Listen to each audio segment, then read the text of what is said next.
No Need for Words, Part 2. The next few weeks are interesting. You meet with Vinyl, as you learned was in fact her real name, in the lab, as she calls it, after the shop closes to begin experimenting with beats and rhymes. Some are fast and made you want to move. Some are slow and pleasant, like standing in a warm shower. Some tickle, some hurt, and some made you feel anxious or relaxed. She writes questions, and you answer with your own observations as she copies your findings into other notebooks. Over the time you got to work with her, you find yourself admiring her even more. Her usual enthusiasm is always infectious, and there's something cute about the way that she pouts when she's just trying to find the perfect pitch. Also, there are times that just the two of you are hanging out with each other, and you both very much enjoy that. You maybe get something to eat and talk about musical things in her store, personal things going on, or just about anything.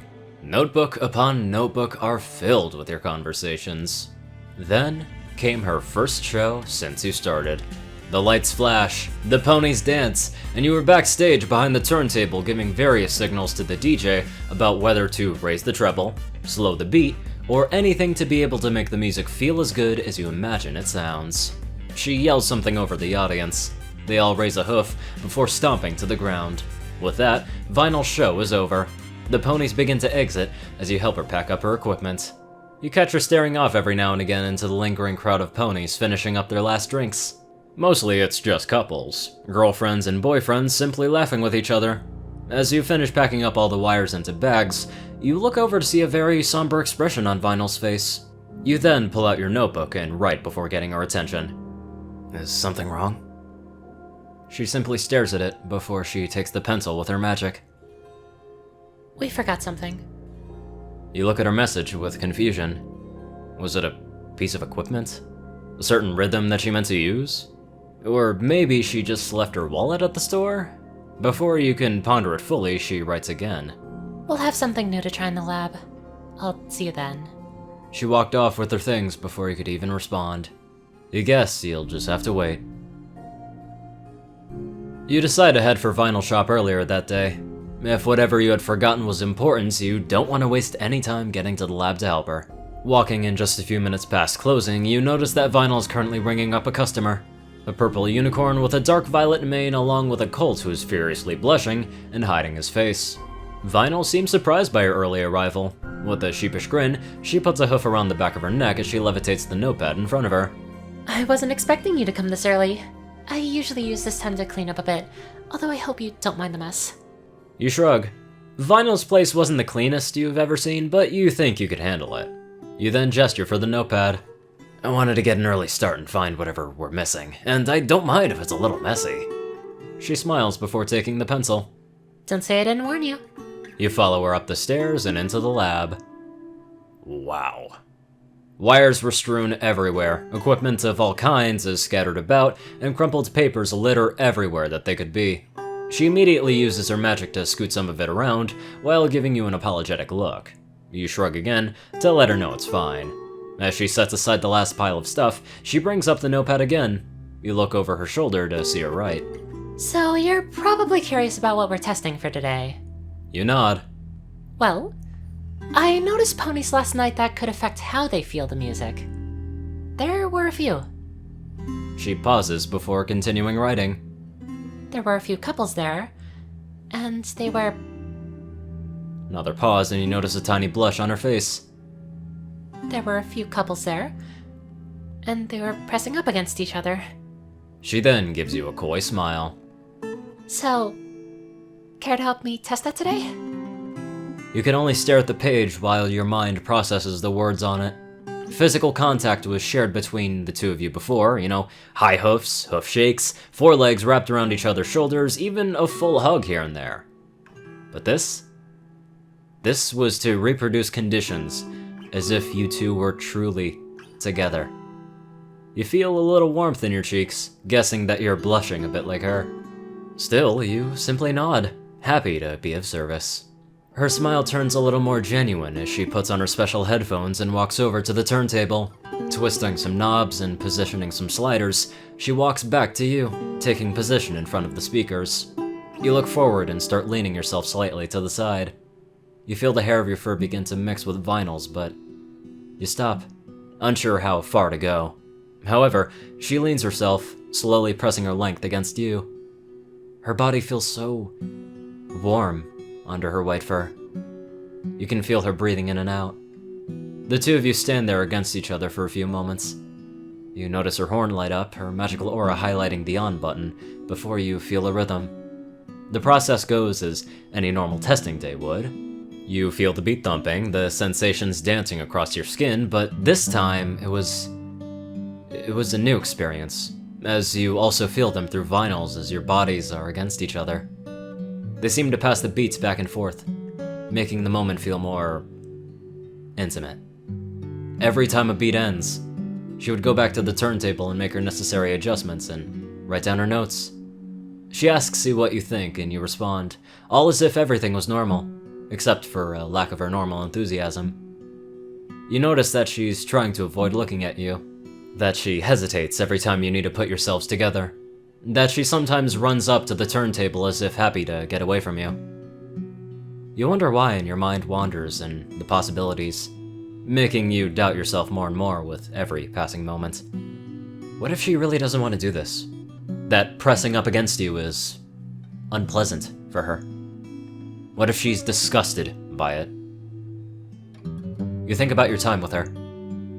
Had the work she shared with you, the time you spent together, had it been out of pity because of your condition? And to think that you had that you still... You sigh and sit on your haunches as she readies the next rhythm. She looks over and pulls out a notebook and pencil. She writes something, but hesitates again, making you feel worse. Eventually, she floats it over for you to see. Is there something wrong? You hang your head for a moment before gesturing for the pencil. If you want somebody else to help you, I understand. She looks surprised at your words before writing again. You're absolutely fine. Why would you say that? You seem reluctant.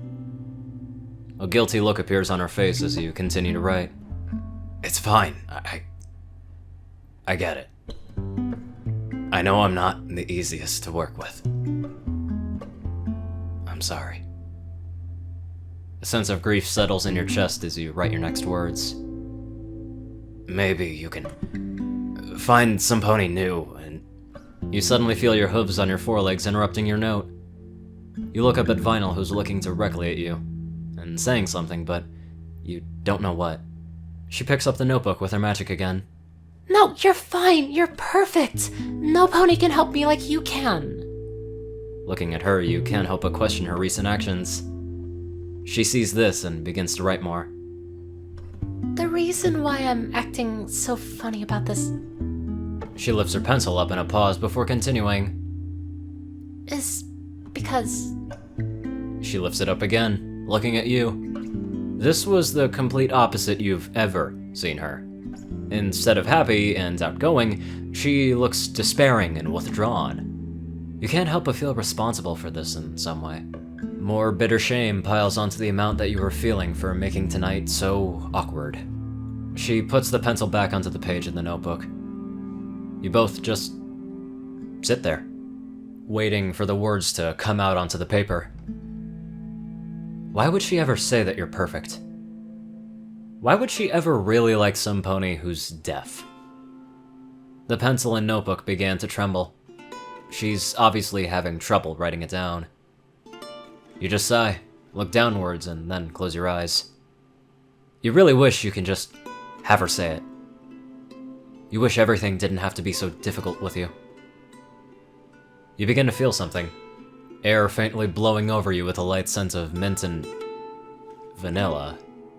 You open your eyes to see Vinyl has moved much closer to you, making you nearly jump back in surprise.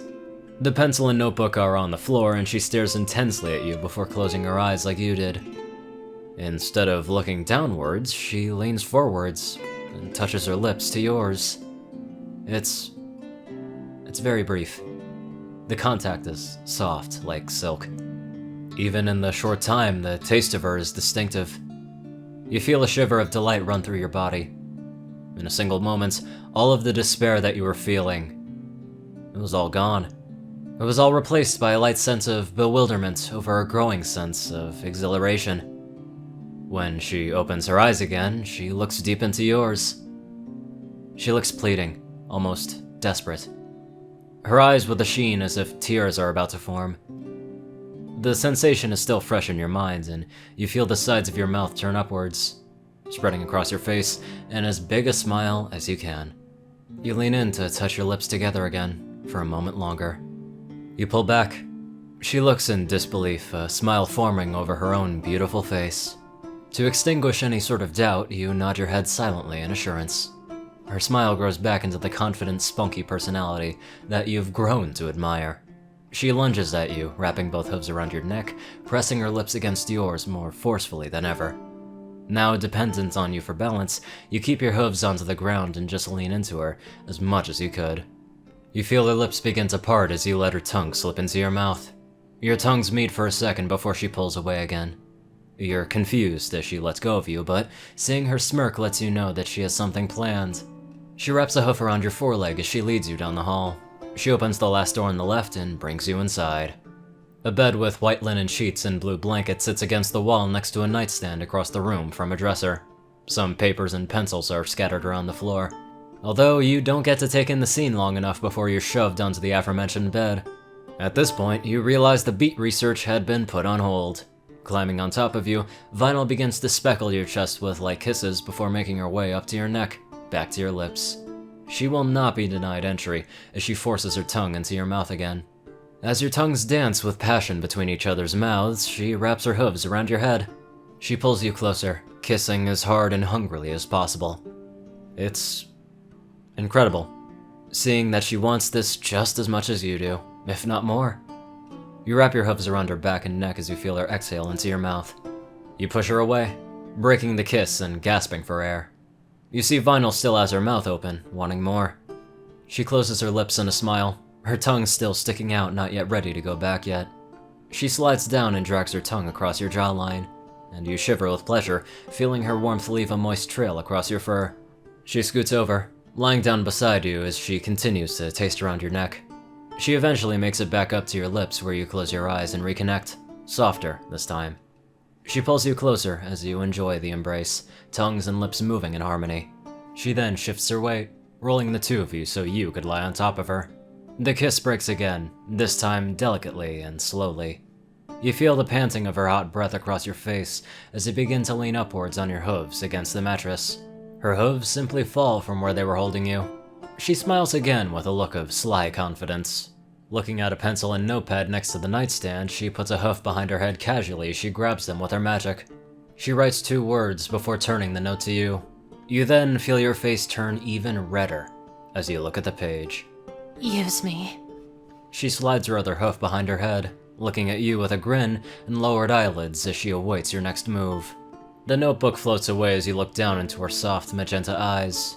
You nervously gulp and, without knowing what else to do, lean down and kiss her lips while she readily complies. Pulling away, you bring your lips to her cheek, and then her neck.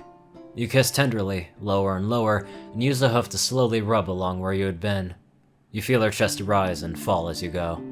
As you kiss down to her stomach, you notice something. Something your hoof had come across, rubbing her chest. It felt like a beat. There was a beat inside of Vinyl. You lift your head up, getting a perplexing look from the white unicorn as you try to find it with your hoof. It's there, in her chest. A beat in the core of this beautiful, wonderful mare. You need to get closer. You nuzzle it with your muzzle as you feel it again, but it's faster now. You kiss it. You kiss it again. You begin to look at the spot of the amazing beat. It's like no other Vinyl had ever produced. You want more of it. To feel it. To see it. To taste it. You feel her hooves rest on your head as you kiss, lick, and rub your face into her chest. Her sharp breaths flow through your mane. Suddenly, she pulls your head up from her chest. You both are breathing hard as she looks at you with a bit of confusion. You simply stare back as you try to catch your breath. She just smiles again with a raised eyebrow as her hoof glides off of your cheek and down your neck. She begins to trail it around your chest. However, she gradually slows down to a stop. Her eye starts to light up as she presses a hoof against a certain point. She leans herself upwards and begins to nuzzle the spot. A soft, tender kiss against your chest confirms it. Like you, she had found a beat within your body, and she wants more. Her kissing gives way to gentle licking as your hoof travels up to her chest to feel her beat again. Unfortunately, you cannot satisfy your need for it with just that. You try to lean over, eventually sliding down and causing you and Vinyl to lay on the mattress in opposite directions, your hooves wrapped around each other's backs. You kiss her chest, and she licks and nuzzles yours. The sensation somehow even better, knowing that she's feeling the same thing. This continues until you feel Vinyl slowing down. Her licking going to a few gentle kisses to simple nuzzling, finally to just laying with her head pressing against you. You feel the slow rhythmic rise and fall of her chest, her breath blowing across your fur and her inner beat slowing itself down. You look down to see Vinyl staring back at you, smiling. She gives you another peck on the lips. She opens her mouth. Her tongue rises up and flicks out from behind the top of her teeth before her bottom lip rises to do the same. Her lips form into an O shape before returning to the shape of the smile. You almost feel like tears could be forming in your eyes. Happiness was dancing around in your chest against your cheek. However, you feel your eyelids start to become heavier. Looking up to a clock on the nightstand, you see just how much time had passed during your time together. Wondering what to do next, you look back at the wonderful white DJ. Her eyes closed as she holds you tightly, obviously not wanting to let go. With a smile, you breathe out a yawn through your nose as you rub your muzzle against Vinyl's chest, one last time before you close your eyes as well. You then lean in to touch your tips and son of a bitch! Son of a bitch! Hope you like that little fuck up that I did there, among many others every single day. But man, this got intense quite quick. Some frickin' kinky motherfuckers back then. Now let's go on down to our fantabulous donators. Top donators, Dash of Evergreen, Peter Coulthard, Shay Tinman, and Darkside. CourierCruz CI, Delta Omega, Runescypher9852, Dospo, Ryanny Dragonwolf, Secret Moon, Tall Russia, The Toilet Snake, Cerberus, Starlight Glimmer, Squiddy Boy, David D. Sanchez, Soul Dragon, Gaggy, Trey, Shadow Drake, Joe Piercy, Alex F., Rainbow Dash, Teal K. Anderson, TV Killer, and John Becker. Thank you all very much for watching this video. Live life to the fullest. And this is just to poke fun at the fanfic that was just read, but if you're 18 or older, why don't you just go and lick your lover's chest or some shit? Bruh.